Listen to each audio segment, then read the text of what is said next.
the spire is made of Core 10A weathering steel, which is an amalgam of stainless steel and recycled steel with a high copper content, and it's put under huge heat and huge pressure, and it gets a lovely rust finish, but what that does is it protects it. So it needs no maintenance for about 125 years. So for a project like this that's funded through private donations, that's hugely important. The spire itself weighs 73 tonnes. It's founded 2 metres under the ground, and it rises to 31.01 metres, which just happens to be the wingspan of a Lancaster. The shorter of the two spires is a Wellington bomber. And the reason that it's a spire is that the cathedral was hugely important to all of the crews that served in Lincolnshire, and that used to be the tallest building in the world, with a great 80-metre spire on top of the central tower.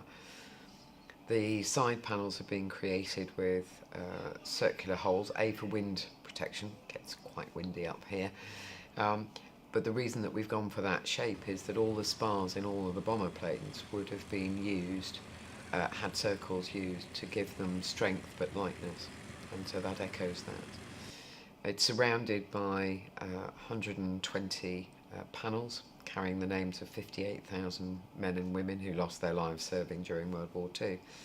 And Phase 3 will add on all other bomber groups outside of the UK, so that's Southern European Command, Middle East Command and Far East Command.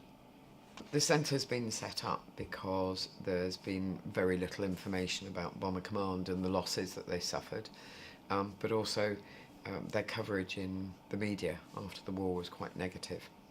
The politicians ran away and left them, so they've had no recognition. This sets that straight in Bomber County, where over a third of them served and half of them who were killed flew from Lincolnshire bases.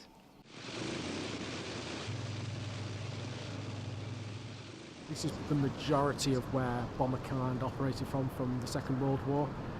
It's got massive ties. We've got the cathedral over on the side.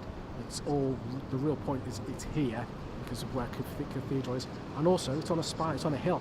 If you look across to the cathedral, when the guys and girls were taken off in the night, they needed a reference point to actually come and land or find their waypoints. You usually use church spires or spires themselves to actually land and navigate from.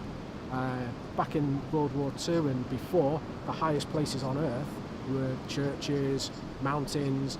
So navigating, yeah, you can navigate through the stars, but if it's daylight, you can't find where you are. If you've got a predominant area, say a church spire or a cathedral spire or a tower, you can use, you know, your navigations through your maps, and you can actually navigate forward.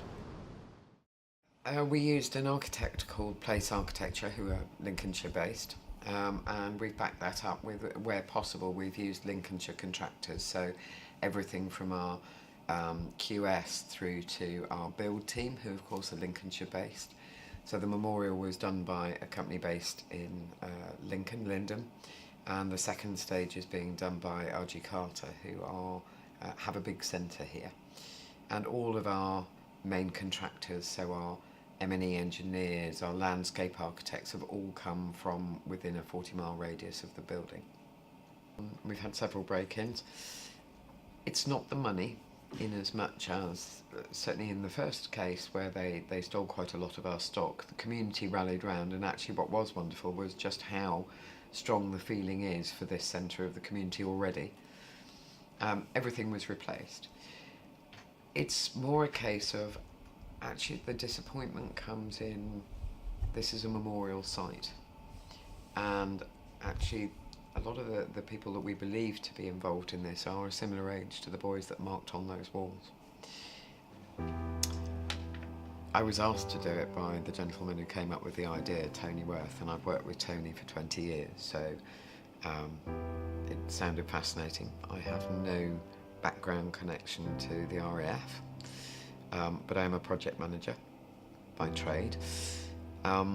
What it's come to mean to me is everything. This is my legacy. This will be the most important thing that I will ever achieve, and it means, you know, so much to me, but to so many other people, for families who have never before been able to mark the loss of someone in their family, and now I see them being able to come up here and lay a poppy and mark the, you know, mark the loss. for the veterans who feel all these years, 70 years, they've been forgotten, and suddenly someone cares and we are enabling them to tell their stories. The veterans alone that we work with have raised in excess of £70,000 to try and get this project on. And these are guys in their 90s. They've already done their bit for us, and this is our means of doing something back for them.